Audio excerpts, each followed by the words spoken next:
wami, uNkulunkulu wakho abe uNkulunkulu wami. Lapho ufela khona ngiyakufela khona nami, ngimbelwe khona. uJehova akenze njalo kimi, anenzele futhi ngokuba ngukufa kuphela ukuya kusahlukanisa. Lamsakazi uRuth bekakhuluma nonowami amtshela ukuthi akabuyele ekhaya ngoba indoda yakhe seyishonile.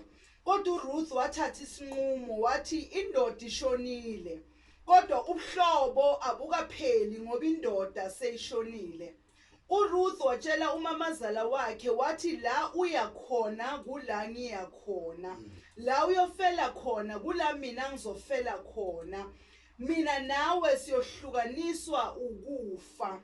Namhlanje sizokhuluma ngale ndaba ngoba kaningi uma phakathi kwabantu abayi-2 abangena emshadweni, oyi-1 angashona, ikakhulukazi kwangashona indoda, ubudlelwane phakathi kwakamakoti nabantu basemzini buyaphela.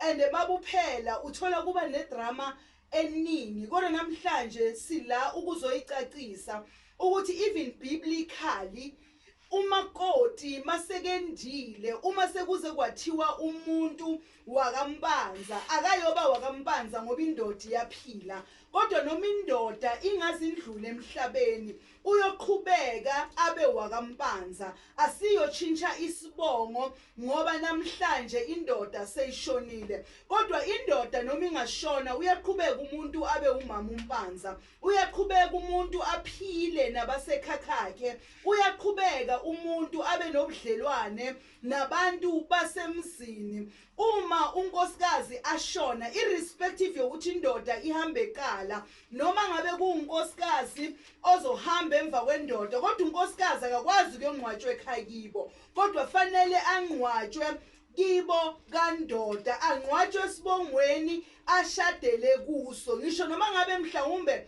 emva kokuthi indoda ishonile uhambe washada, kodwa kayothi masekalele bese ubuyiselwe ekhaya. Makalala ungcwatshwa kulesibongo ashonele kuso. Lamadrama esiwabonayo, lezinto esizibonayo akusiyizinto ezikahle. Mawuqhubeka ufunda izwi lenkosi kuGenesis lithi uSara wangcwatshwa la uAbrahama angcwatshwa khona, uRebecca wangcwatshwa la uIsaka angcwatshwa khona, aboLeah bangcwatshwa la aboJacob bangcwatshwa khona. So unkosikazi akuthi uma ngabe umyeni sekandlulile emhlabeni bese nesibongo siyashintsha. Ngempela kunjalo. Uma ngabe singabantu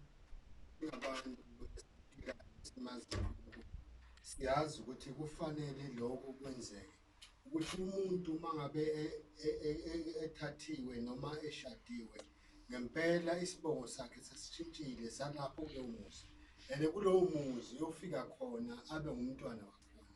Lokho asengumntwana ngakhona, nanoma njengoba usushilo umama ukuthi nanoma ngakumbe sengishonile noma sekashonile ubaba walelo khaya, akakwazi ukuthi yena, kepha okubalulekile ukuthi ugula. Abanye sebabona ukuthi yini nani mina engiyoyithatha, yini nani mina ngifuna lokhu, mina ngifuna lokhu, kepha bakhohlwa ukuthi umfazi usesekhona, bakhohlwa ukuthi kwenze konke kusesekhona, bagcine sebamkhipha ekhaya. Kepha noma bazama lokumkhipha bamkhiphela ngaphandle, okusalayo ungumfazi walakhaya, noma kungayiwe ekhotho kuyiwephi umfazi walakhaya, angeke ngikhona ukumsusa. Manimsusa kufanele kungenelele umthetho.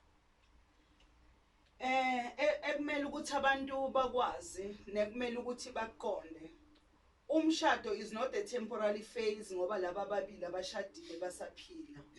Whether basaphila, whether indoda sekuyenzeka iyandlula emhlabeni, umyeni andlula emhlabeni, lokho akusho ukuthi unkosikazi akasabelongi kuleso sibongo. Njengoba umshado oyingcwele wahlanganiswa phambi kukaNkulunkulu, uNkulunkulu kwaloyo nkosikazi usamconsidera ukuthi ungowaka mpanza, usamconsidera angumama umpanza, aze andlule emhlabeni angumama umpanza, unless njengoba bengichazile ukuthi uma ngabe kuyenzeka njengabafelokazi abancane liyabavumela izwi ukuthi umyeni makandlula ungaqhubeka ushade.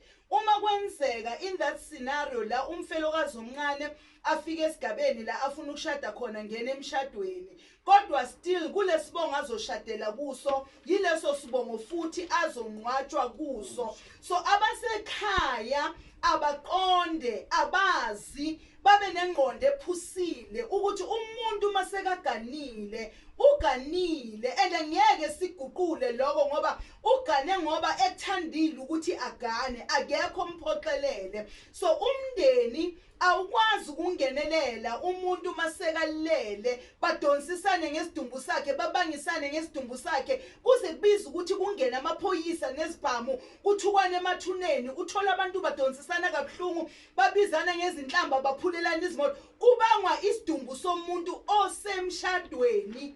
Ushadile lo muntu. We need to understand ukuthi ushadile.